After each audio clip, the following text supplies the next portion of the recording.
Fixing নিয়ে মোহাম্মদ আশরাফুলের বক্তব্যের প্রতিক্রিয়ায় জাতীয় দলের সাবেক অধিনায়ক খালেদ মাসুদ পাইলট বলেছেন, এই অভিযোগ ভিত্তিহীন। আকসুর চূড়ান্ত রিপোর্ট আসার আগেই এমন খবর প্রকাশিত হওয়ায় সাংবাদিকদের এই প্রতিক্রিয়া জানান তিনি। সেই সঙ্গে বলেন যে আকসুর রিপোর্টে দোষী প্রমাণিত হলে যে কোনো শাস্তি মেনে নিতে প্রস্তুত তিনি। সময়ের সাথে এখন পরিধি বাড়ছে বাংলাদেশ প্রিমিয়ার লিগ বিপিএল সহ দেশীয় ক্রিকেটে ম্যাচ ফিক্সিং এর প্রতারণার জাল। দেশীয় গণমাধ্যমে প্রকাশিত খবরে বলা হচ্ছে, সম্প্রতি আইসিসির তদন্ত দল আকসুর কাছে বাংলাদেশি ক্রিকেটার মোহাম্মদ আশরাফুল জানিয়েছেন, ম্যাচ ফিক্সিং এ তাকে সাহায্য করেছিল সাবেক অনেক ক্রিকেটার। শুক্রবারই সংবাদটি প্রত্যাখ্যান করেছেন সাবেক অধিনায়ক খালেদ মাহমুদ সুজন। আরেক সাবেক অধিনায়ক খালেদ মাসুদ পাইলটও এবার সরাসরি অস্বীকার করেছেন এই অভিযোগ। এগুলো একদমই ভিত্তিহীন, এটা কোনো কথাই না। যে আমি পরিচয় করে দিচ্ছি, পরিচয় করে দিতে কি হয়েছে ভাই? আমি পরিচয় করে দিব, কার সাথে পরিচয় করে দেবো? আমার সাথে যদি এখানে মাঠে যদি আশরাফুল আসে, তো আমি আশরাফুলকে যদি আমার একটা কোনো মানুষ, আমার ফ্রেন্ড যদি না চিনে বা আমার একজন আমার সাথে পরিচয় হয়েছে, ওনাকে পরিচয় করে দেওয়া তো কিন্তু অন্য। বাট আসলে কি আমি ওই কারণে পরিচয় করেছি কিনা বা কোনো কারণে পরিচয় করেছি, সেটা সবচেয়ে বড় ব্যাপার। তবে সাবেক এই অধিনায়ক ব্যাপারটিকে যতই ভিত্তিহীন বলুক না কেন, এখন ফিক্সিং বিষে আক্রান্ত এদেশের ক্রিকেট। তাই নিজেকে নির্দোষ দাবি করে আকসুর পাশাপাশি বিসিবিকেও তদন্ত করার অনুরোধ জানালেন পাইলট। আকসুর রিপোর্টে যদি প্রমাণ থাকে, তাহলে সেক্ষেত্রে আপনি কি করবেন? অবশ্যই আমরা মেনে নেবো যে আকসুর রিপোর্টে যদি থাকে যে না আমরা দায়ী, অবশ্যই আমরা মেনে নেবো। কিন্তু আমি এতটুকু গ্যারান্টি দিয়ে বলছি 100% আমরা এর মধ্যে দায়ী না। এখন প্রকৃত ঘটনা জানতে অপেক্ষা আকসুর রিপোর্টের। আমি যদি মনে করতাম যে অভিযুক্তকে বা কারাই বা কতটুকু অপরাধ করেছে, তার চেয়ে বড় ব্যাপার সংবাদ মাধ্যমের এমন আগ্রহ প্রমাণ করে বাংলাদেশের হাজার কোটি মানুষ অপেক্ষা করছে সেই অপরাধীদের খুঁজে বের করার জন্য, যাদের কারণে কলঙ্কিত হলো এদেশের ক্রিকেট। শান্ত বিশ্বাস, সময় সংবাদ, ঢাকা। যদি অপরাধ করে থাকে তাহলে তিনিও তার বিচার চান। সেই সাথে তিনি আশা করেন আশরাফুল এমন অপকর্মের সাথে জড়িত নন। তারপরও অন্যায় করলে তাকে শাস্তি পেতে হবে।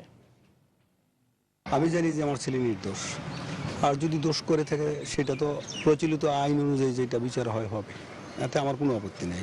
যদি কেউ প্রবঞ্চনা করে থাকে সেটাও তো আল্লাহ দেখছে, কারণ বাচ্চা মানুষ কি করছে না আমরা তো আর সাথে গেছি না, জানিও না।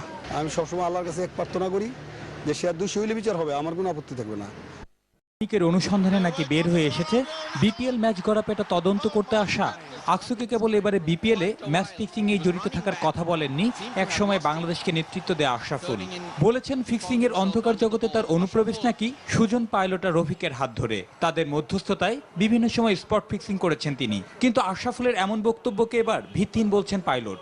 আমার কাছে খুবই ইম্পর্টেন্ট ব্যাপার যে আসলে কি আমি তাদেরকে বা আমরা তাদেরকে কোনো উৎসাহ দিয়েছি কিনা যেটা করার জন্য, সেটাই ইম্পর্টেন্ট ব্যাপার। আমার কাছে মনে হয় যে হাজার হাজার মানুষ, একজন খেলোয়াড়ের সাথে হাজার হাজার মানুষ পরিচয় হতে আসবে, তো হাজার হাজার মানুষকে আপনি কিভাবে হ্যান্ডেল করবেন সেটা নিজের পার্সোনাল ব্যাপার।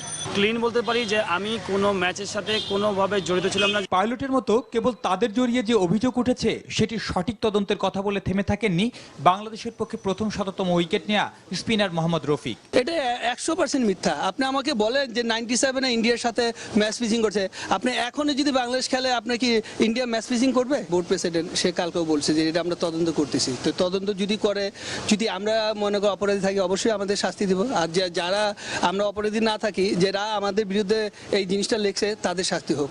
এদিকে বিসিবির সাবেক দু পরিচালক মনে করেন ক্লাব সংস্কৃতিতে গত প্রায় 4 দশকে পাতানো ম্যাচের প্রভাবের ফলে আজ উঠেছে এমন অভিযোগ। প্রায়ই আমরা শুনতেছি যে কঠোর ব্যবস্থা না হবে। কিসের কঠোর ব্যবস্থা নেবে? বাংলাদেশের কোনো আইনে বলা আছে যে পয়েন্ট ছেড়ে দিলে পরে আমাকে 50 বছর জেল খাটতে হবে? কারণ বাংলাদেশে আইন নাই, এইটাও কিন্তু সবাইকে জানতে হবে। এটা হলো কোড অফ কন্ডাক্টের পানিশমেন্ট ছাড়ার কোনো পানিশমেন্ট দেওয়ারই ক্ষমতা নাই। বিসিবির উচিত এখনই গেম ডেভেলপমেন্ট থেকে, এজ গ্রুপ থেকে এই ধরনের নৈতিক শিক্ষা কার্যক্রম চালু করা এবং একজন মনোবিজ্ঞানী নিয়োগ দিয়ে আমাদের জাতীয় দলের সঙ্গে, যাতে জাতীয় দল এগুলো থেকে মুক্ত থাকে, তাদেরকে সার্বক্ষণিক একটা প্রশিক্ষণের ব্যবস্থা করা।